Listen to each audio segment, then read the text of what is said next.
बापरे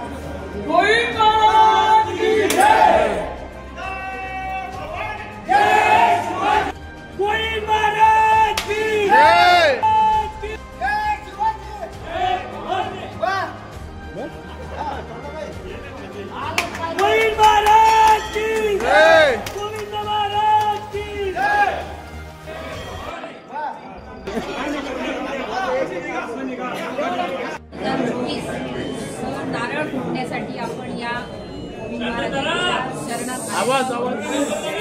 या कार्यक्रमासाठी उपस्थित आदरणीय सचिवानंदजी महाराज आणि मंचावर उपस्थित सर्व मान्यवर सगळे माझे बंधू आणि खरं तर आता फक्त 13-14 दिवस राहिलेले आहेत, त्याच्यामुळे जास्त वेळ मी काही बोलणार नाही कारण आपल्याला पूर्ण पिंपळगाव फिरायचं राहिलेलं आहे.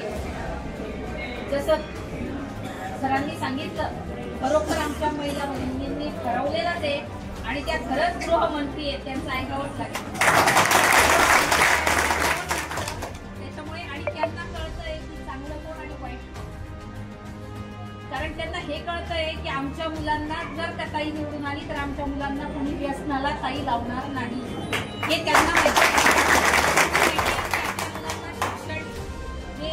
योग्य पद्धतीने द्यायला पाहिजे त्यासाठी काही चांगला प्रयत्न करेल, आरोग्यासाठी चांगला प्रयत्न करेल हे त्यांना माहिती आहे. म्हणून मला असं वाटतं माझ्या सगळ्या बहिण्या ज्या आहेत त्या अजिबात चुकणार नाही आणि त्यांची भक्कम साथ होणार आहे. भावांची तर आहेच, भाऊ 3 वर्षापासून माझ्यासोबत भक्कमपणे करतायत.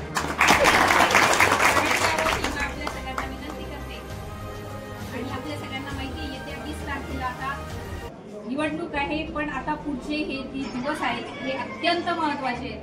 ह्या दिवसांमध्ये अनेक इतक्या अफवा निघतील की कधी कधी तुम्हालाही वाटायला लागेल की खरंच असं होतंय का, खरंच भाऊ बहिणींची सेटिंग होते का, अशी तुम्हाला पण शंका यायला लागेल. पण शंका डोक्यात ठेवू नका आणि तुम्ही बाहेर सगळ्यांना सांगा की मी उमेदवार आहे, अजिबात डोक्यात ठेवू नको हे तुम्ही प्रत्येकाला सांगा. कारण की आता समोरचे कोणत्या खालच्या पातळीला जातील हे आपण सांगू शकत नाही. अगदी वेळेवर काय सांगतील मग हे 24 तास अगोदर सुद्धा सांगू शकतात की ताईने भावाला पाठिंबा देऊन टाकला असं सुद्धा होऊ शकतं. विश्वास ठेवू नका हे तुम्ही सगळ्यांना सांगा की मी आपल्या सगळ्यांना विनंती करते. आणि आपण जिथे आहोत त्या बूथ मध्ये प्रत्येकाने आपण आता ते मशीन देणार ईव्हीएम मशीनचे छोटे सॅम्पल ते प्रत्येक घरामध्ये जाऊन प्रत्येक मतदारापर्यंत गेलं पाहिजे की हे 2 नंबरचं बटन आहे, कसं मतदान करायचं, या सगळ्या गोष्टी समजावून सांगणं हे खूप महत्वाचं झालेलं आहे. आणि आपण सगळे सोशल मीडिया बघतात, प्रत्येकाने आपल्या वॉर्डामध्ये प्रत्येक बूथवर प्रत्येक घरापर्यंत जाऊन हे सांगितलं पाहिजे की आपण ताईला मतदान करायचं तर का करायचं आणि का निवडून द्यायचं. ताईला भ्रष्टाचार करायचा नाहीये, ताईला टक्केवारी ठेकेदारीमध्ये इंटरेस्ट नाहीये, ताईचं उदरनिर्वाहाचं साधन आहे, बाकीच्यांचं कुणाचंही उदरनिर्वाहाचं साधन नाही. राजकारण हे आपण जर प्रत्येकाला सांगितलं तरच तर समोरच्याला खरं वाटू शकतं. नाही तर पुन्हा मग ते भाऊ बहीण नॅरेटिव्ह सेट करण्याचा कार्यक्रम जे बाकीचे उमेदवार करतायत ते करतील. त्यामुळे आपण सगळ्यांनी प्रत्येक महिलेपर्यंत प्रत्येक घरापर्यंत तरुणापर्यंत आपण गेलो पाहिजे. आपण कुठे कमी पडता कामा नये ही आपण काळजी घेतली पाहिजे.